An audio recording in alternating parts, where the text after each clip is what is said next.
Yes, brand new banging I Am Rapaport Stereo podcast is here. Higgity, have no fear. On today's banging museum quality I Am Rapaport Stereo podcast, I'm ashamed to say, but I did watch the Jake Paul and Anderson Silva fight. I break that down. Plus, I also watched Jack Harlow host. It was a low point for me in my life, but to quote the great Don King, only in America, plus Kyrie Irving, and I regret saying it, more Kanye West, a lot more. All that and more in a fantastic I Am Rapaport Stereo podcast coming up right now. Miles Jordan, a.k.a. the Bleach Brothers, a.k.a. the Dust Brothers. Start this puppy up with something real nice, yes. Start this puppy up with something real nice, yes. But most importantly, start this motherfucking I Am Rapaport Stereo podcast with something real funky. This is the I Am Rapaport Stereo podcast. Let's fucking go. What's up? This is Michael Rapaport. This is my YouTube page. Rate, review, subscribe to my YouTube page. Leave a comment. I might hit you back. Tell a friend to tell a friend. Michael Rapaport is now on YouTube. Boom. Yes. Have no fear. The I Am Rapaport Stereo podcast is here. Welcome to the Iron Dome of Disruption. Welcome to the Ziggity, the Ziggity zone of disruption. My name is Michael Rapaport, a.k.a. the Gringo Mandingo, a.k.a. the Inflamed Ashkenazi, a.k.a. the Sultan of Sniff, a.k.a. the Disruptive Warrior, hiya, a.k.a. Mr. New York, a.k.a. the Jewish Jake LaMotta. And you are now rocking with the very, very best, the world's most disruptive podcast, the I Am Rapaport Stereo podcast, coming live and direct. Recording in Astoria, Queens today. It is a magnificent, a beautiful day in New York City. Fantastic fall day. You see, I got the light hoodie on. It is hoodie weather in New York. Hoodie, long sleeve shirt, light jacket. Beautiful fall day here in Nueva York. A shout out to everybody worldwide listening, watching the I Am Rapaport Stereo podcast. The Rapapack in France, the Rapapack in Poland, Saudi Arabia, Malta. Somebody hit me from Malta today, said I was walking around Malta. I think the Malta is the islands, the Malta Islands. I think they're islands over there. Listen, I don't know. I was never good at geography. I was never good at world geography. Shout out to the Australian Rapapack, the New Zealand Rapapack. Shout out to everybody who's been supporting new listeners, day one listeners. I appreciate the support, the love, always. Tell a friend to tell a friend to listen to the world's most disruptive podcast, the I Am Rapaport Stereo podcast. Feeling really good. Hope everybody else is feeling really good. I am recording this podcast on Halloween with the ghouls, the goblins, and there's a bunch of ghouls and goblins running around all across the country. Bunch of fucking ghouls and goblins running around across the country. And the crazy thing about Halloween is that the day after is November 1st, which means there's only 2 months left in the year of 2022. And of course, at the end of the year, we have to do a full recap on all the comings, the goings, and everything that has happened in 2022. It has been, man, for me personally, it has been a great year. It's been a wacky year. It's been a scary year. It's been an interesting year. So many things have happened this year. And of course, we'll break that down towards the end of the year. But there's 2 months left. Two months left in the year of 2022. Like I said, I hope everybody's feeling good. Hope everybody's feeling safe. And I hope everybody is feeling sane, keeping your head on a swivel. You must keep your head on a swivel, literally and figuratively. Hope everybody's getting a little movement in their life. Okay. I worked out this morning. And I hate to brag. I hate to brag about my workouts. But if I can do it, you can do it. I'll say again, if I could fucking do it, you can fucking do it. My workout, my gain today was not just a 5-minute plank. No. I did a 5-minute plank with diversified planks. Okay, I diversified my 5-minute plank. Normally I do the 5-minute plank with the forearms on the ground, which is hard as fuck. Okay, but my man Barr said, yo, you got to get to this, because my man Barr is on some goon shit. He works out all the time, every day, rain, sleet, snow. He's out there. He posted. He's in the fucking blizzards, 102 degrees. He's one of them dudes. And he wasn't always one of them dudes. And trust me, he's humble because he started out on some mile shit. Now he's on some 10 miles, 12 miles, dips, push-ups, planking, all that fly shit. And he's humble about it because he knows he started just step by step, mile by mile, dip by dip, pull up by pull up. Now, first of all, as far as these pull-ups, this is not for me. I don't have the strength. I tried. I could do the pull-ups, the assisted pull-ups, but who the fuck wants to be at a gym or at a public park doing assisted pull-ups with a band or your man's like holding up your feet, scooting you up? You look like an asshole. Either you could do the pull-ups or you can't do the pull-ups. I know people say, oh, you could either do the pull-ups or I can't do the fucking pull-ups. I've never been able to do the pull-ups. And I believe I've talked about this on the I Am Rapaport Stereo podcast, but I did a cycle once. I did some of that Sammy Sosa. I did some of that Lance Armstrong. I was doing a movie, and I did a 4-month cycle. Okay, I ain't talking about the prednisone. I'm talking about that illegal, that Ben Johnson. Okay, where I was going to the Puerto Rican guy in the Lower East Side and getting, I don't know what the fuck it was, the shots, but I was giving myself shots in the ass. I got a little cock diesel. I never got a 6-pack. God doesn't want you to have a 6-pack. If you're doing steroids, you're working out every day, you're eating correctly, and you still can't get a 6-pack. Some people, God does not want to have a 6-pack. Maybe I would have been too cocky if I had gotten a 6-pack and a Dick Ravine.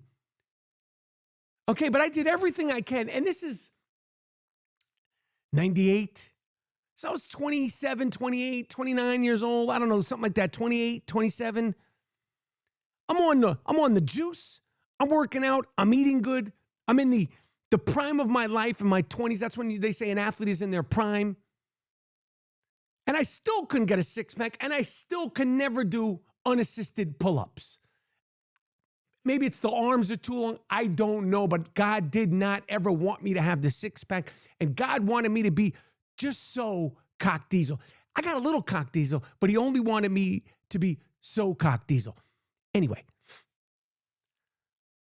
my diversified plank package was this morning. 1-minute plank full arm extension, okay? 30 seconds, forearms, okay?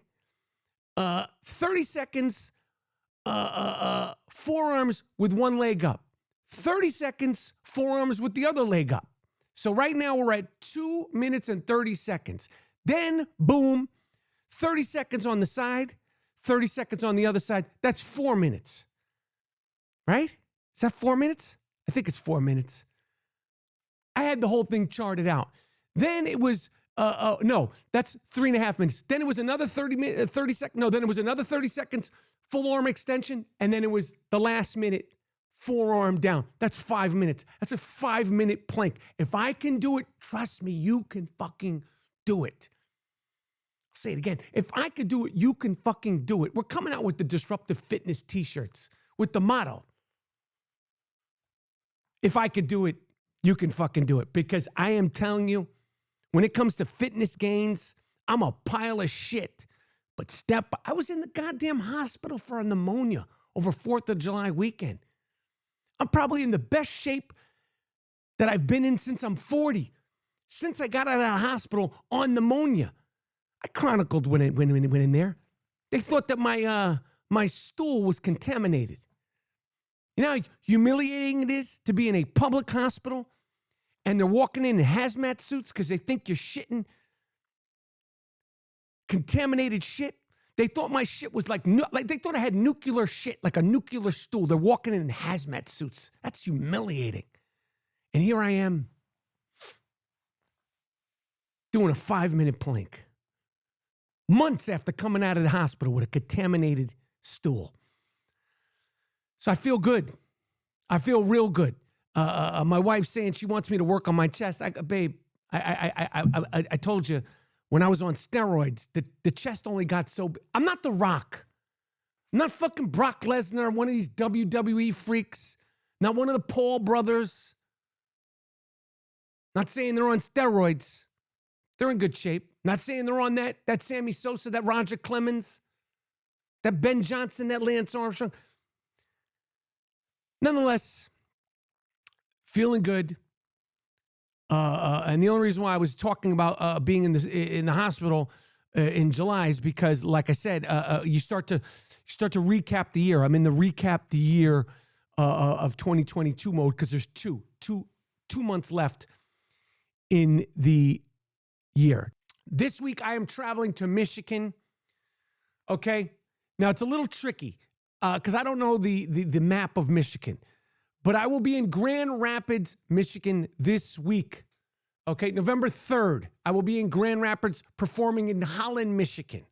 Okay, one night, Holland, Michigan. And then I'll be in Grand Rapids the 4th and the 5th, in actual Grand Rapids, performing on the 4th and the 5th. And then one night in Royal Oak, Michigan, which I guess is in Detroit. Okay, so the 3rd, I'm in Holland, Michigan. The 4th and the 5th, I'm in Grand Rapids. And on the 6th, Sunday, the 6th, this Sunday, I'll be in Detroit or Royal Oak. I don't know. Some people say Detroit's not Royal Oak, Royal Oak's not. Whatever it is, I called my man Rick Mahorn of the Detroit Pistons, okay, Bad Boys, Goon. And I told him, I'm coming to Royal Oak. He goes, that's Detroit, motherfucker. I go, what the fuck do I know? I don't know nothing. That's the schedule. All tickets, all information is available at michaelrapaportcomedy.com. 3rd, 4th, and 5th. I'm in Michigan doing the damn thing. It's going to be, normally it's 3 nights, but it's Thursday, Friday, Saturday, and Sunday. That's 4. That's 4 fucking nights. Fantastic shows. Tickets are going. I don't know why people like me in Michigan, but the tickets are almost gone, and I'm pumped. I am fucking pumped. So come see me, and then after that, I'll be in St. Louis and then Miami. All tickets, all information for all the shows, the rest of 2022 are available at michaelrapaportcomedy.com. But come see me in Michigan this week. And I told my man Rick Mahorn, I said, listen, you ain't getting no freebies, homie. You got to pay to play. You come see me live, you have to pay to play. I love Rick Mahorn. Rick Mahorn of the Detroit Pistons, Bad Boys fame, one of the gooniest goons that played in the NBA. And I've always known him. I met Rick when we played in a Rock and Jock, MTV Rock and Jock game back in the 90s. Couldn't be nicer. He's such a nice guy, but he was such a motherfucker when he played.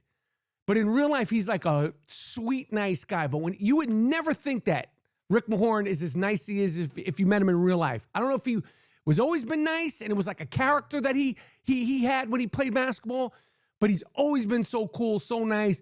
How's your family? Da, da, da, da, da. He doesn't like people to know that he's so nice, but he's a really, really nice guy, and he'll be at one of the shows.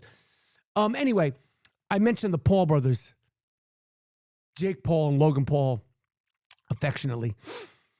And we talked on the last podcast about Jake Paul, who I'm not calling fake Jake Paul right now, and his fight versus Anderson Spider Silva, UFC legend, Saturday night. And my wife warned me. She said he's going to win. She goes, I don't know if it's fixed. I don't know if it's not fixed, but he's going to win. He's Illuminati. Jake Paul, my wife thinks you Illuminati, homie. I don't know if you are Illuminati or not. My wife couldn't tell you or Logan or Larry apart. But my wife said, why are you betting against Jake Paul? He's going to win. He's Illuminati. Now, personally, I don't think they let you in the Illuminati. But I watched the fight, which came on at probably like 12:15 p.m., a.m., 12:15 Saturday night, which is so past my bedtime. And my wife said to me, she goes, you're going to watch the fight. You're going to stay up late. and I'm going to wake your ass up on Sunday morning. You're not going to fucking sleep in. You're not going to throw off your schedule. I don't want to be tiptoeing around the crib because you stayed up, got disappointed once again by watching another Jake Paul fight. Don't wake me up with this shit. I said, when I'm watching the fight, she goes, do not wake me up. Watch it with headphones. Don't scream. Don't yell. Don't complain. He's going to fucking win. And I knew it in my gut. Although I said Anderson Silva's going to win this 8-round. This is not a real fight, by the way. And Anderson Silva isn't a boxer. But first to tell you what I saw is I think it was $73 of hard-earned money. And you know what's funny is like I feel like I might be one of the only people that actually paid to watch this pay-per-view because I went on social media and I said, anybody paying their hard-earned money to watch this fight? And a lot of people said, I'm watching it, but I didn't pay my money. And I'm like, what plug, what chip don't I have? Because I resent myself. I'm embarrassed at the end of every one of these fights. Nonetheless, I've paid for worse, more disappointing fights. It was entertaining. They fought for 8 rounds in this professional boxing match, which is 8 rounds, which anybody knows anything about boxing knows that a real boxing match is not 8 rounds. Anderson Silva's 47 years old. Jake Paul's 25 years old. And Jake Paul won. He won. It was an entertaining sort of what's the word? It's not charity. It was like a scrimmage. Like a scrimmage. It's like a scrimmage fight. He won the fight. He knocked down Anderson Silva. I think it was the 7th or 8th round. You know, with a grazing right hand, but he caught him. He knocked him down. Anderson Silva said, I lost. He lost the fight. Jake Paul won the fight. Anderson Silva lost the fight. I spent $73. I'm the asshole. I'll say it again. Jake Paul won the fight. I saw it with my own eyes. Anderson Silva tried to win the fight. He did not win the fight. Anderson Silva did not try to get knocked down. It wasn't fixed. He didn't get dominated. Okay? Jake Paul took some decent punches, and he kept fighting. He's tough. He's scrappy. And he won the goddamn fight. There, I said it. And I will say this. I've paid for worse. I've paid for worse. I've paid for worse things on pay-per-view boxing matches in the past, historically. But after the fight, Jake Paul, like he does, and I respect the shit talker. I respect a good shit talker, and this is a good shit talker. This guy has made millions of dollars being a shit talker before the boxing, the YouTube and the TikToks and the Vines. I don't know what the fuck he was doing. Disney. Gotta respect it. He said, now what? And I'll tell you what, Jake Paul. Number one, why don't you mix it up? Because you like mixing it up with older men. You like getting sweaty with older men.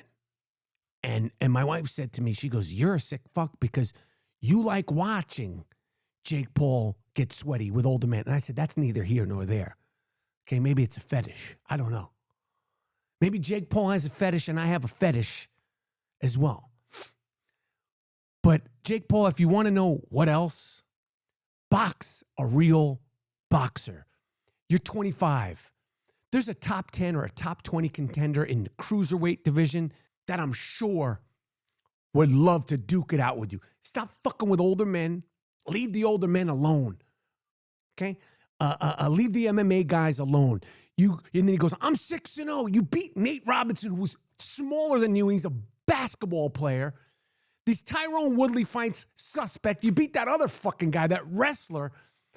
Well, I don't know what the fuck his name is, that curly-headed fucking... I mean, if I lost to Jake Paul in a one-punch knock, Ben Askren, I'd be humiliated. And now you won a unanimous decision, fair and square versus Anderson Silva. But if you want to know, now what? Jake Paul, number one, stop saying you're 6-0 in boxing matches. These are not boxers you're fighting. You've yet to fight an actual boxer. And then he goes, well, I tried to fight Tommy Fury. I tried to fight Hasim Rahman Jr. Fight real dudes that fuck around on ESPN. Real motherfuckers. You're all about boxers and fighters and all that shit. Give a real guy a chance. You want to fight Nate Diaz? I love Nate Diaz. Nate Diaz. Come on, man. You're calling yourself 6-0. These are not sanctioned fights. These are exhibition fights that you're making money of. These are not professional boxing matches. These are exhibition, controlled environment fights that you control everything in. And it's a great business. And I ain't knocking the hustle. I ain't counting nobody's pockets. But if you want to know what, fight a real boxer. And let somebody pick it. Why do you have to fucking cherry pick it? You're doing the same bullshit that's happening in real boxing. You're controlling everything. It's just like that kid, the pretty boy, Garcia. He wants to fight Tank. He wants to fight Devontae. And because the WBA, the WBC, the WBG, and all the they won't get it together. You're doing the same bullshit with your thing that you're saying is all about fighters.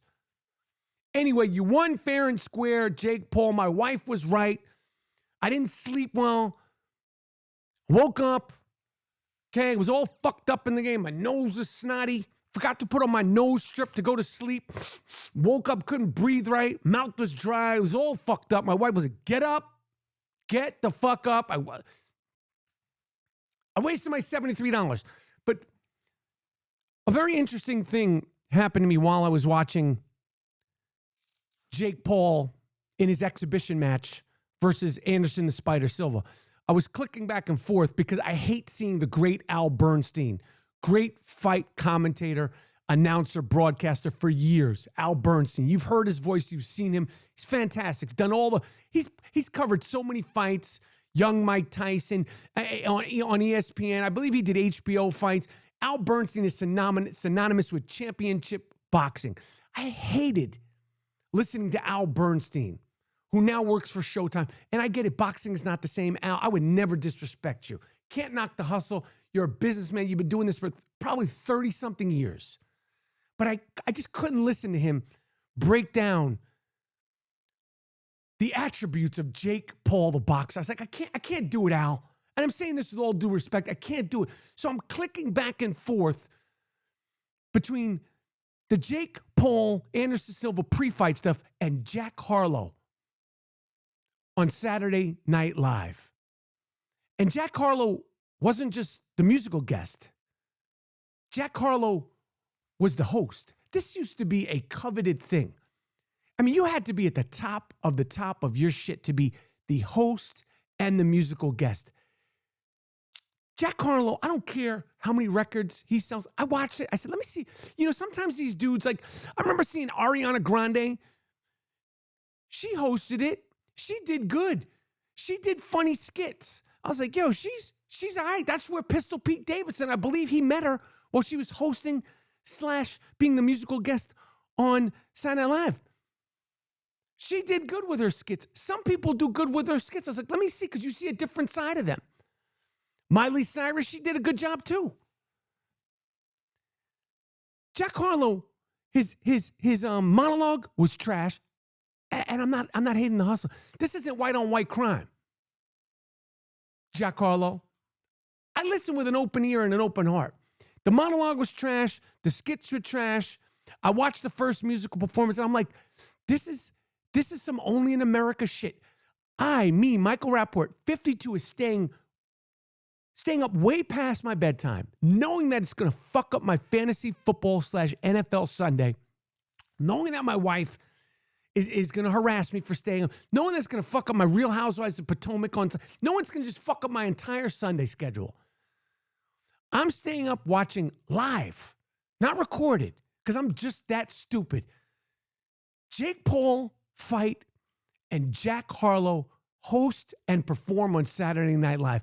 And I had to think of the great Don King, who once said, only in America could boxing sink so low, and could hip hop be at where it's at, and could Saturday Night Live, where once comedy reigned, where once we stood up biting our nails, fighting sleep as a young kid, watching Steve Martin, Dan Aykroyd, Jim Belushi, and then, of course, Eddie Murphy and Joe Piscopo.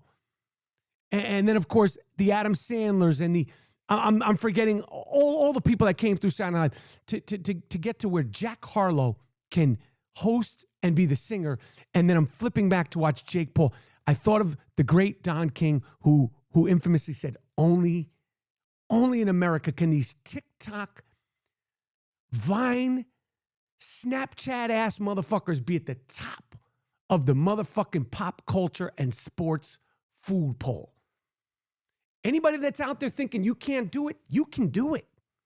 If you're white, you got marginal talent, and you're kind of cute, look at Pistol Pete Davidson. Look at Machine Gun Kelly.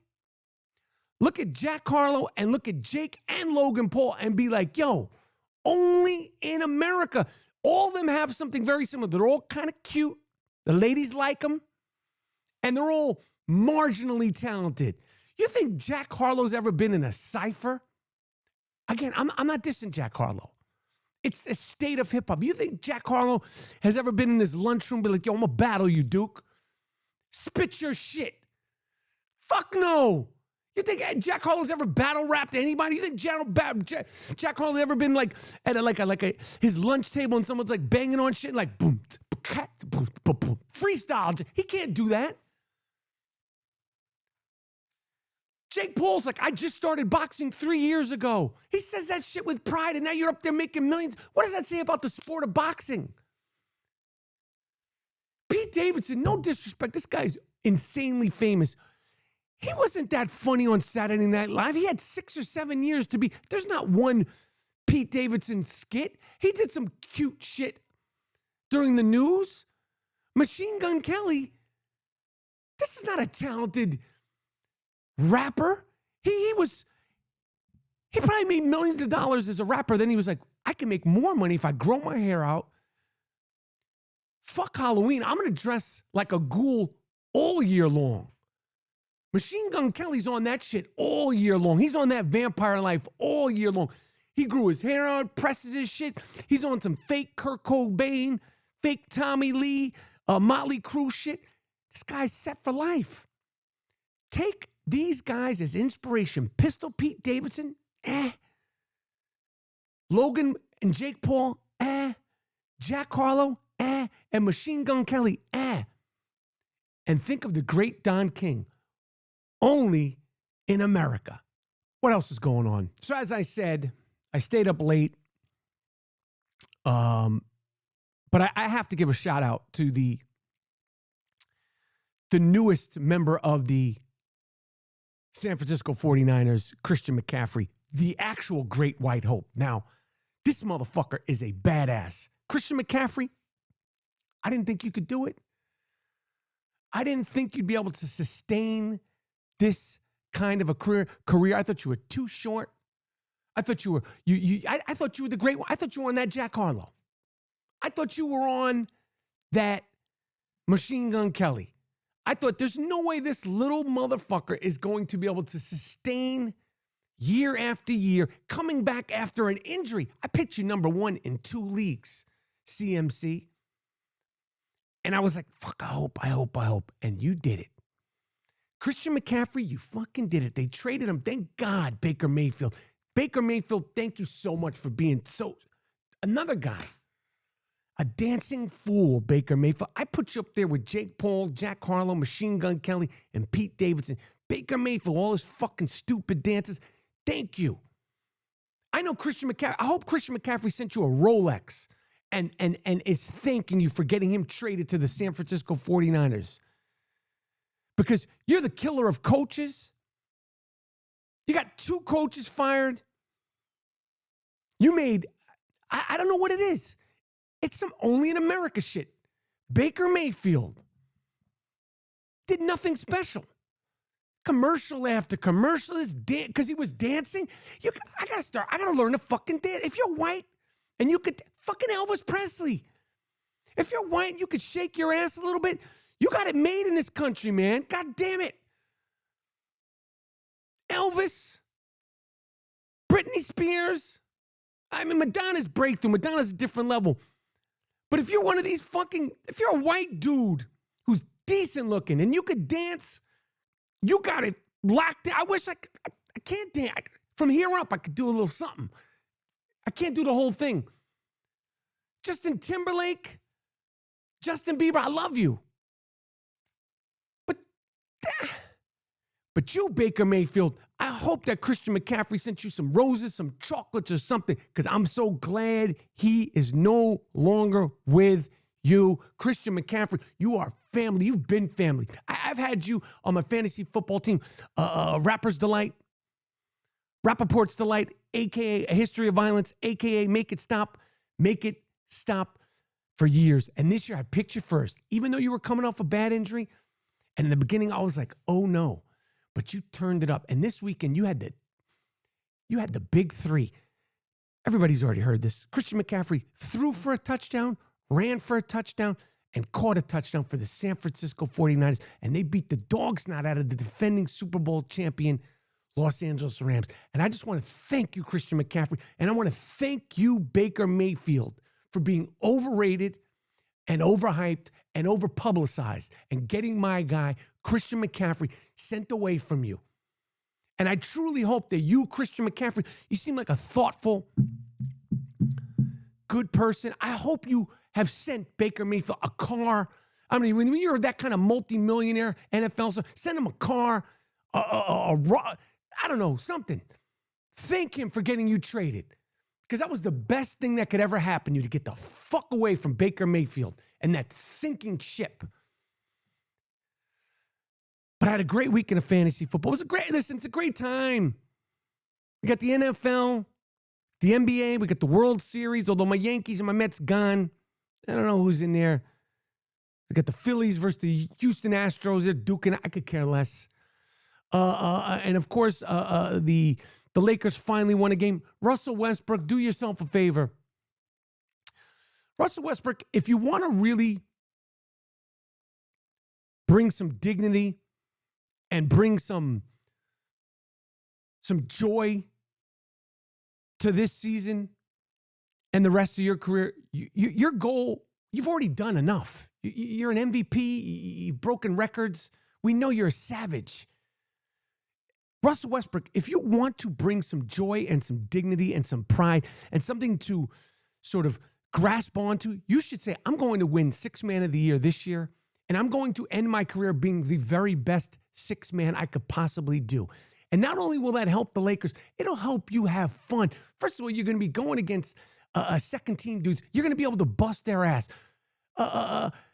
You also don't have to be on the court all the time with LeBron James and medical AD, medical Bill Anthony Davis, who is,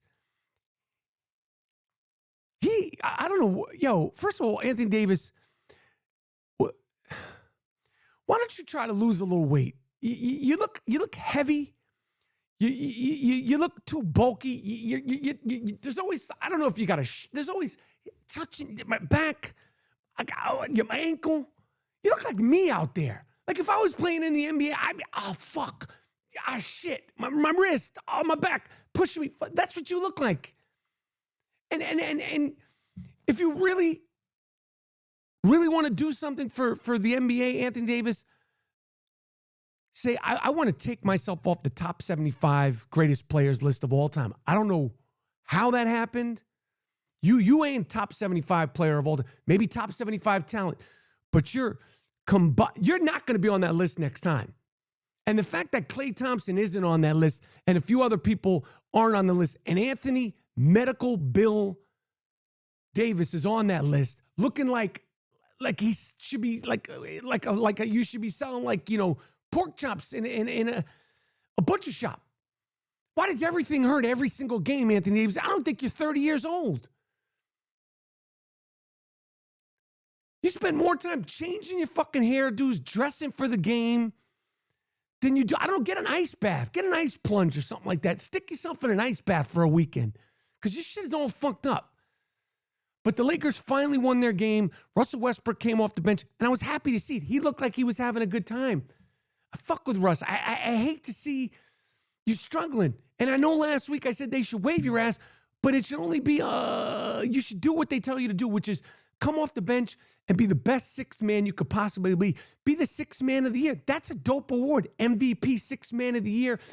You've broken records, triple-double this, triple crowns that. And now be the sixth man of the year, Russell Westbrook. And if I'm talking about NBA, I got to talk about Kyrie Irving and the flailing, falling, dismal Brooklyn Nets.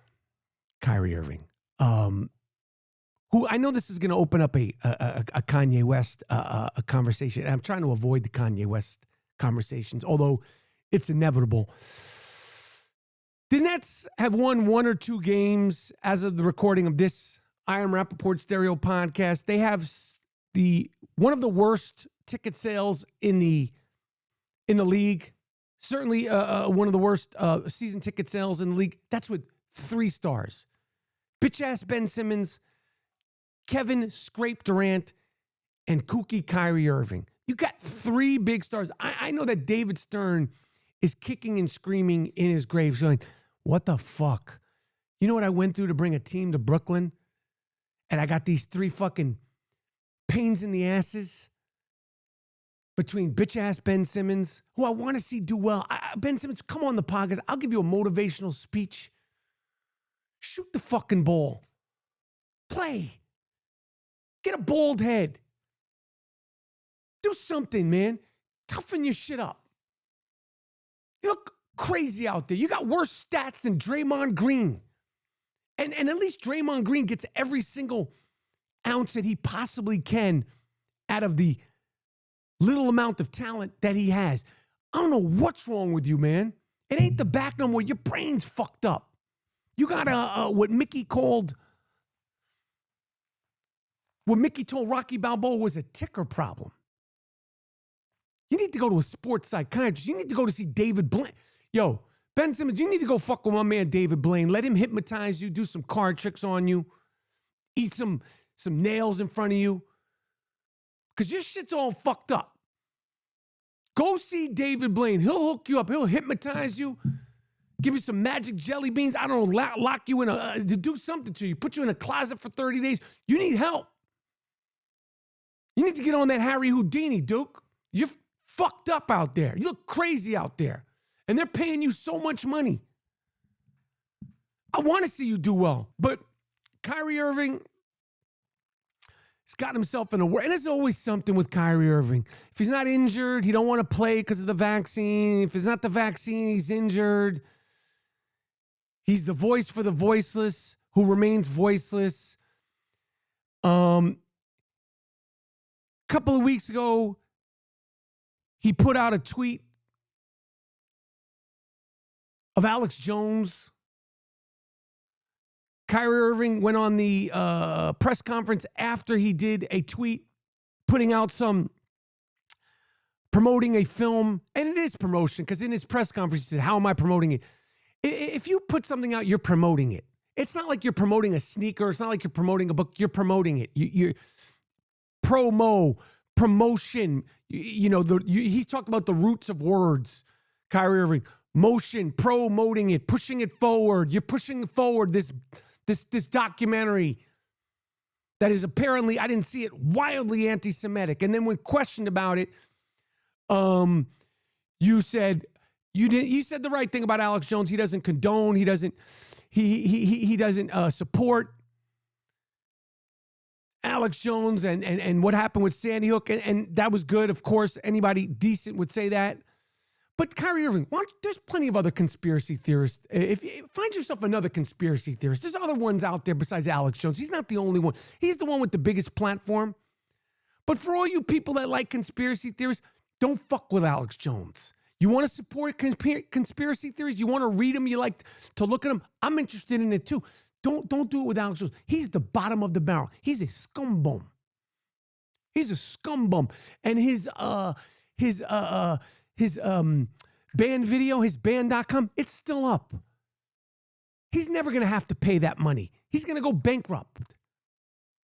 Kyrie, if you want to put out that shit, You believe in secret societies?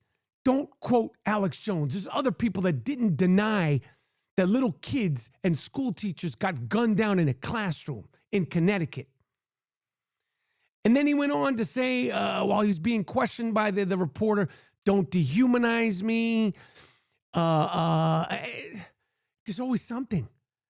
Why don't you, instead of watching the conspiracy documentaries, instead of worrying about Alex Jones, why don't you work on some defensive slides? Because obviously you're magical offensively, but you're not guarding anybody. The Nets are not going to do anything. They're not going to do anything if you can't stop anybody. You and Scrape Durant, play some fucking defense. Ben Simmons, that's what we got you there for. You're a former first team all-defensive player of the year, first defensive player of the year candidate. Play some fucking defense. You guys are 1-5 or 1-6 as of the recording of this I Am Rapaport Stereo podcast. And the Nets, they said, we don't support Kyrie Irving in the anti-Semitic documentary. And then, of course, Halloween happened in the last couple of days. And what happens on Halloween? You don't see vampires.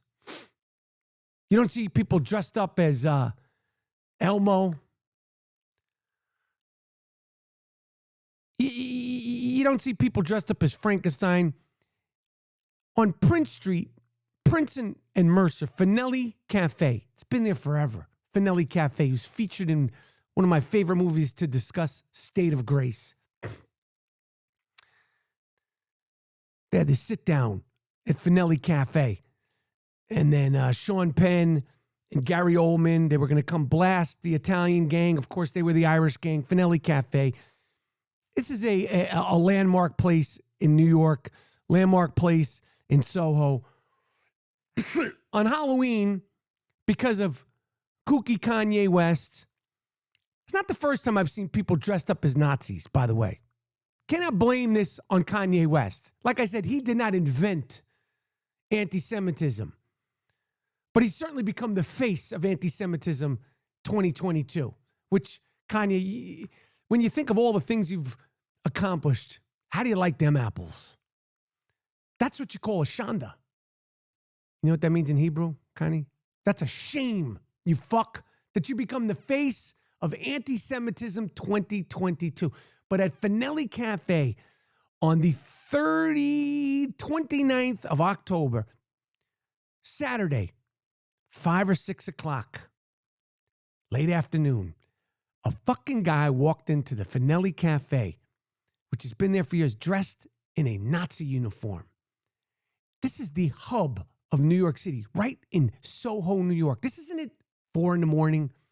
This isn't, 6 a.m. This is at 5 o'clock p.m. Walked into a crowded Finelli Cafe, and I don't know, he came in there to get a fucking ginger ale or Heineken, I don't know what the fuck. And people in there were like, get the fuck out of here. Get out of here, it's for you. Because people are like, get the fuck out. And one person said, get out of here, it's for your safety. And I'm thinking to myself, why tell him to get out for his safety? Listen, the cops aren't going to do anything. This guy should have had his fucking jaw broken. And the fact that somebody is emboldened enough, that needs attention, that is sick enough, that I saw it also happen the same day in Wisconsin. I ain't in Wisconsin. I don't know the culture of what happens in Wisconsin. But the fact that someone thought that they could walk around New York City, not thought that they were able to walk around New York City, and they didn't get their ass beat, and they didn't get that fucking Nazi uniform stripped off of them and stuffed up their fucking keister. Someone should have took that Nazi uniform and stuffed it up that guy's ass. And it didn't happen. And maybe it's because when you see something like that, you're so shocked. But out of all the people in New York City, how someone thinks that they could do something like that and get away with it. And not only did they think they could do it, they did it. And that person, we need to find that person and put on the shame game. We're going to put you on the shame game. We're going to put you on blast because the internet is fantastic for a lot of things. One of which is tracking down motherfuckers like this. That you could walk around. That is not a costume. That's not a joke. You're not dressed up as a SpongeBob or a superhero or, I don't know, whatever the fuck you do. Grown-ups dressing up on Halloween. You like Halloween and all that stuff? Cool. There's plenty of other costumes you could dress up as, you freak. There's another dude dressed up as Adolf Hitler in Wisconsin. People are standing around taking pictures of him. Just stick your phone down his fucking throat. They're by themselves.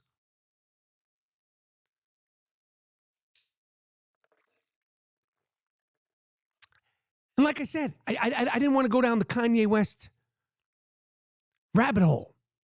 But I will say this about the Jewish people that I've spoken to in the last 2 weeks since you, Kanye West, became the face of anti-Semitism.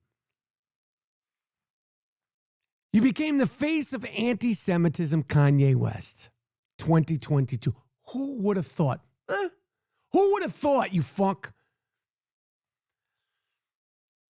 This guy was talking to my man before the podcast, and he said, how much money did Kanye West lose before your last I Am Rapaport stereo podcast? And I said, that's a very good question, you asshole. You lost $2 billion since the last recording of the I Am Rapaport stereo podcast. And I'm going to jump around here. First of all, on Friday, I went to go see a play, a Tom Stoppard play. I don't expect anybody to know who he is. I don't really know who he is either. I just know him because I'm an actor. And I know a lot of actors like Tom Stoppard. Saw a play called Leopoldstadt that was excellent. Long story short, the play is about Tom Stoppard, the playwright's family. He wrote about his family who were high society Jews, Jewish people in Vienna. The play takes place first 1899. High society, they're kicking off, they're living it up, they're doctors, they're lawyers, they're artists, they're doing the damn thing. Set up the family, set up the history of what's going on in Vienna. Play cuts to 1929. Things changed 30 years later. Pre-World War II. Talk about the Nazis, talk about how they want to do this, they want to do that. Then the play cuts to 1933, and you see this former high society family all together in a home, scared shitless that the Nazis, like this motherfucker who walked into a Finelli cafe dressed up like that, come into their home, take them off their family away, and then it shows how in 1955, the whole family was wiped out. Great play. Very timely play. Very emotional play. And kooky Kanye West and fucking Kyrie Irving, especially you, Kyrie Irving, you're in New York, go to see that fucking play. You want to promote certain documentaries about certain things, you should also go see this historical play. Don't just feed yourself what you want to feed. And it was very emotional experience being in there because it was, I'd say 95% all Jewish people, older Jewish people. It brought up a lot of feelings for me about being Jewish in this time, about how I was raised and feelings I have, good, bad, and indifference about being Jewish. But it was very, very, very well done. David Krumholtz, who's been in tons of films, he's the star, and the cast was excellent. Leopoldstadt. Very, very good play. Very, very good play. And you know, just coincidence that it's up now.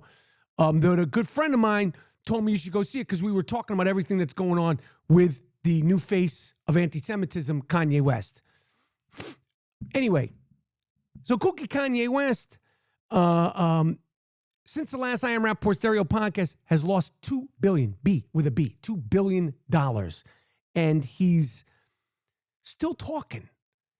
You're still talking. Kanye West, this is what I think you need to do. You know the Big Brother and Big Sister Society of America? I believe there's still commercials. Growing up, you would see commercials. Donate. Be a part of the Big Brothers and Big Sisters of America. You, my friend, you need to call up Big Brothers, Big Sisters, go to a YMCA, go to a boys club or call the big brothers or big sisters of America. Get yourself a best friend. Because if you had anybody in your life that was really, really down for you, nobody would let you be out here walking around. Nobody, they'd have you first. They'd have you in a fucking cuckoo's nest. I'm sorry to make, they'd have you need help. Because you're talking stupid. You lost $2 billion since the last I Am Rapaport Stereo podcast because you don't have a best friend. And I can see why you don't have a best friend, because you're a dickhead. You're a dickhead and you keep going. And now when they play flashing, flashing, flashing, flashing lights, as they did when they were going to a commercial break at the Dallas Cowboys game I was watching the other day, I just think of an asshole. I don't want to hear your fucking music. You've tainted the music that you made. That's how much of a dickhead you are. All that music that you made, all that work that you put in, all your contributions to hip-hop, you've tainted it because you're a fucking asshole and you don't have a best friend. So what I'm saying is, if you can't keep a real-life best friend, buy one.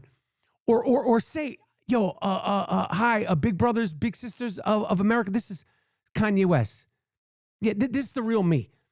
I need help. I need some mentorship, because you're out here on an island alone, ruining your life. You lost $2 billion since the last time I was doing a podcast. And I say good, you fuck, because you're still going. You're still going. And you're blaming everybody else except for yourself. You lost that money. You lost your career. You made a spectacle of yourself because you won't shut the fuck up. You're blaming the doctor who misdiagnosed you, allegedly, with your bipolar. You're blaming your former agent, Ari Emanuel. These are all Jewish people. You said you were at a Jewish hospital. What were you, at Cedars-Sinai's, motherfucker? You're still blaming Jewish people for the situation you're in. And not only are you blaming Jewish people, you got the nerve and the audacity to compare yourself to Emmett Till. And you said, now I know what it's like to have a knee on my back. You compared yourself to George Floyd. You're a fucking dickhead, scumbag, miserable, lonely motherfucker who needs a best friend. I am telling you, call the Big Brothers and Big Sisters Society of the United States. Go to a YMCA, go to a boys club. Go in there and be like, I need a mentor. I have no friends. Because if you had anybody in your life that gave a fuck about you, they would snatch your phone, put you away somewhere and get some fucking help. I don't care what. You don't like Jewish doctors? You don't trust them? Pick a Asian, Puerto Rican, Nigerian, black, the African. Do something. Dr. Zhivago, call Dr. J. Call fucking Dr. J. You need a doctor, homie. Dr. Seuss, Darryl Griffin, Dr. Duncanstein. Call somebody. Pick the doctor you want. But shut the fuck up. You did it to yourself, asshole. And all this, I posted on Instagram. And now the new thing is, people are saying, well, maybe Kanye was right. Maybe he was right. And I ain't talking about the 405 freaks. I ain't talking about the people that digitally put it up at the football game. I'm talking about on Instagram, people are saying, maybe he was right. He lost his contract. He lost his money. He lost this. He lost that. He lost this.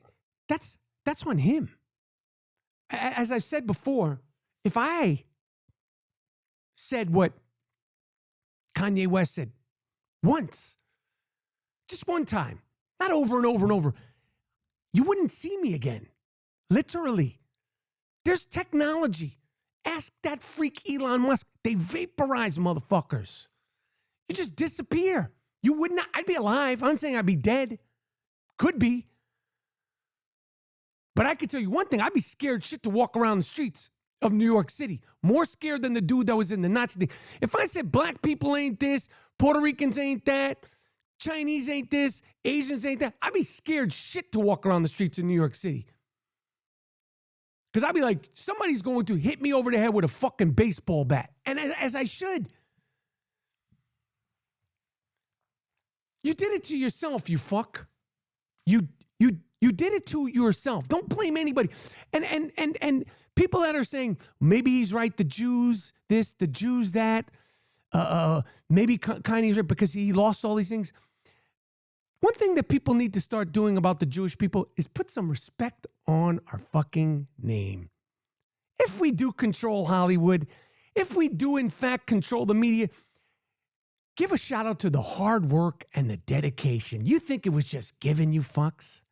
I want people to start talking about the hard work and the dedication. You think we all got fucking silver spoons up our asses? Motherfuckers talking about the music industry. There's black people in the music industry that have fucked over other artists. There's white people.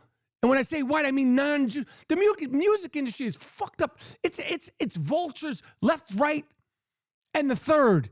But when you're talking about Jewish people, I want people to start saying hard work and dedication. If the Jewish doctors, the Jewish lawyers, the Jewish jewelers, the Jewish media, and Hollywood, because I'm going to break down how show business, how the Jews got in there in the first place. Hard work and dedication, you fuck you. To quote the great Nipsey Hussle, to quote the great Floyd Mayweather when he's boxing, hard work, dedication, hard work, dedication. Give us a shout out for the hard work and the motherfucking dedication. Because if you talk about the music industry, there's people like Puff Daddy. Mace was just talking about it. You know Mace. He was just talking about it. How allegedly Puff Daddy fucked him over. Sugar Hill Records. Rapper's Delight, the Sugar Hill Gang. Talk about how they got fucked over. The music industry is built on being able to fuck people over. And it ain't just Jewish music executives and record label owners that are Jewish. That's the business. Fix the fucking business. Don't blame the Jews. And if you're going to blame the Jews for doing anything, I want to hear about the hard work and dedication also. Speaking of scumbags and vultures, I got to be careful here because I don't want to get kicked off of Twitter. But I feel like my days are numbered. The new owner of Twitter is Elon Musk, who blocked me on Twitter about 4 years ago. One of my iconic rants about Elon Musk. I don't know. I said something about Elon Musk and his rocket ships. They were falling out of the fucking sky. I said something about Elon Musk, about the batteries of his cars, which everybody that I know that has one of these Teslas, they love them. They love his fucking cars. People love these fucking, they're like, oh, you got to get a Tesla. I'm never getting one of those shit mobiles. I don't give a fuck. There's other great cars. I get a Mercedes, get a BMW and an Acura, a Saab, I don't know, Volvo. I'm not fucking with your cars. You got enough. This guy's literally the richest man in the world. And the richest man in the world blocked me, the Gringo Mandingo, a.k.a. the Disruptive Warrior, because I said your rocket ships ain't shit. So first I got to pat myself on the back because what an accomplishment. If I was the richest man in the world, you think that I would be worried about myself? You think that I would be worried about some asshole talking about my rocket ships? Hell no. You think I would be talking about conspiracy theories about Nancy Pelosi's husband? If I was the richest man in the world? Fuck no. I'd be having sushi lunches, you fuck. And I don't care what you do, you pencil-pushing nerd, Elon Musk. You want to be a part of the cool kids clique. It ain't never going to happen. You're something about your face. It's your face. Money can't buy a new... Listen, you're so fucking smart. Give yourself a new face because you got a douchebag face. That's just a fact. Elon Musk, you have a douchebag face. You have a douchebag disposition. And you just bought Twitter, and it's been influxed with more N-words, more K-words, more anti-Semitism. And I want to give a piece of advice to Elon Musk. And this is from the bottom of my heart. Everybody likes Twitter. It's a great consolidated place to get your news, to get your sports, to communicate with friends, to see some photography, to see some movie clips, obviously see some sports clips, get your politics, get your entertainment, the box office, everything. You can find all kinds of shit on Twitter. You said that Twitter is the world's town hall. Great. Jack and those guys, they created a great thing. You bought it, $44 billion, because you're the richest guy in the world who blocked me. I gotta pat myself on the back. I did one rant about you blocked me. And it's you, because you control your own Twitter, because only an asshole. You're another one. If you had good friends, they'd be like, don't tweet out conspiracy theory about an 82-year-old man who just got his head busted in with a hammer, whether he's Nancy Pelosi's husband or not. Don't do that. That's not right. He's just got out of emergency surgery after getting beaten with a hammer. You got any fucking sense about you, smart guy? But if you really want Twitter to be the world's town hall, I'm all for it. But let's lay our dicks on the line. Let's lay our dicks and our picks on the line. Meaning, I don't want to be called a kike by somebody who's got a George Jetson avatar picture. If I'm going to be called that word, if I'm going to be insulted, if people are going to say I got herpes, I got STDs, I'm Judas, I think I'm black, and all these things, I want their faces up there. If somebody's going to be called the N-word, at least let's make the town hall a place where you could say whatever you want to say, but you got to be, everybody should be verified on Twitter. I don't want to be called a fucking miserable Jew by somebody who's disguising themselves as Squidward from SpongeBob. Elon Musk, you want to make it the world's town hall? You want to go on Twitter and call people the N-word? You want to say all this crazy shit? Everybody should be verified. Make it free. Make Twitter great again. Make Twitter real again. Then if people want to go on there, they got their, I don't know what it is, their license, their fucking picture, and cut the fucking robots. If you don't have the balls to be on Twitter with a everybody should be verified. Now you're charging people $20. It should be free. You should insist. If you ain't verified, you ain't on Twitter. If I'm going to be called a miserable fucking low-life, penny-pinching, hook-nosed Jew, I want to at least be able to see the face of the person who calls me a miserable, penny-pinching, hook-nosed Jew. Make Twitter real again. Make it the real world's town hall. Because right now it's a scum hole.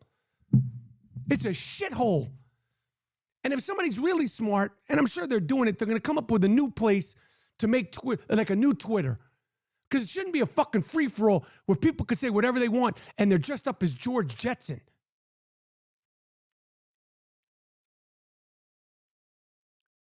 Speaking of Pelosi, Elon Musk, who, listen, I'm so scared to make a dick stain Donald Trump rant because I'm afraid they're going to take away they're going to shut me down. We'll bring back in dick stain Donald Trump and they're going to take me off of Twitter. Because you like dick stain Donald Trump. Even though you're not from this country, you got your fingers all in the politics of this American politics. Nancy Pelosi's husband was attacked a few days ago in his home. Somebody beat the shit out of him with a hammer, almost killed this 82-year-old man. And they were saying, where's Nancy? They wanted to kill Nancy Pelosi. And Elon Musk, this pencil-pushing nerd who wants to be a part of the cool kids clique, the richest man in the world, and you still can't be a part of the cool kids clique? You fuck. You know how much of a dick you have to be the richest man in the world and you're still an outsider because you're such a fucking asshole? Richard Branson's out there freaking off. He got islands, got the world's most interesting man. That Dan Blazarian, he got... You can't do that. You named your kid a fucking like some multiplication. He doesn't have a real name. But Nancy Pelosi's husband, forget the politics of it all. This is an 82-year-old man, got beaten, wanted to get killed. Guy wanted to kill him and wanted Nancy Pelosi. You know, little Nancy Pelosi, if he had gotten his hands on little Nancy Pelosi, he'd have killed Nancy Pelosi. And talk about the conspiracy theories, the craziness. People are not people like Elon Musk, people like Dick Stain, Donald Trump Jr. are promoting these theories that Nancy Pelosi's husband, 82, was in the midst. Because they were like, why is he in his underwear? Because he's sleeping, motherfucker. Me personally, I sleep cock naked. But this is not a conspiracy theory. Why is an 82-year-old man being dragged out of bed and beaten in his underwear? He's sleeping. The fuck is he supposed to be wearing, a tuxedo? This is like, everybody's like, oh my God, why was he in his underwear? Why was a guy in the middle of the night in his underwear? He's sleeping. He had on his tighty whities. It's an old white dude. He's 80. He probably didn't know that fucking boxer shorts exist. He had on them Fruit of the Looms. The hard cotton Fruit of the Looms. He don't even have that good shit. You don't know about Tommy John's or any of that. People are questioning that. That's their big thing. Why is he in his underwear? Grab this motherfucker out of bed, beat him with a fucking hammer. He had to get emergency surgery on his skull. Wanted to kill Nancy Pelosi. He's still in the hospital. And people like Elon Musk and Pig Dick Donald Trump Jr. got the audacity to belittle this shit over some political shit. What would happen if Dick Stain? Let me tell you something. I can't stand Pig Dick Donald Trump, but I wouldn't make fun of that. I would not make fun of that. I would not mock that. I would not question that. I wouldn't be tweeting about that. Dick Stain Donald Trump. You know who I'm dressing up for Halloween as? Dick Stain Donald Trump. You know I'm trick-or-treating. I'm gonna scare the shit out of everybody. I'm dressing up as your girl, Kimberly Gotholio. The best is yet to come, Dick Stain Donald Trump Jr. That's who I dressed up as on Halloween, is your girl. Because she looked like she got a fucking mask on her grill. Is that funny? You like making fun of people that get beaten with hammers? I'm making fun of your girl with a big fucking, she got that big Drago jaw and the Botox top to bottom. Is that funny? That's not funny. I can't stand Pig Dick Donald Trump, but if they beat his ass with a hammer, I wouldn't say anything about it because it's scary. Because if they beat Dick Stain Donald Trump's ass with a hammer, if they beat Nancy Pelosi's husband with a hammer, what can they do to you? What can they do to me? That's scary. That's not something to make fun of. That's frightening. People like it's an orgy, it's this, it's gay that. Why is he in his underwear? And you're mocking it and tweeting it while the guy's still in the hospital recovering from getting his head beaten in with a fucking hammer. Anyway, my days are numbered on Twitter. I could feel it. I'm done. Came, saw, disrupted. Came, saw, conquered. I am Rapaport Stereo Podcast. Tell a friend to tell a friend. I will be in Michigan this weekend. Come see me. Miles Jordan, a.k.a. the Bleach Brothers, a.k.a. the Dust Brothers. Take me out of it with something real nice, yes. Take me out of here with something real proper, yes. But most importantly, end this I Am Rapaport Stereo Podcast with something real loud and real funky. I Am Rapaport Stereo Podcast. I'm out. What's up? Thank you for watching me on YouTube. Rate, subscribe, review, do the damn thing right here on YouTube. Rate, review, leave a comment. I might hit you back.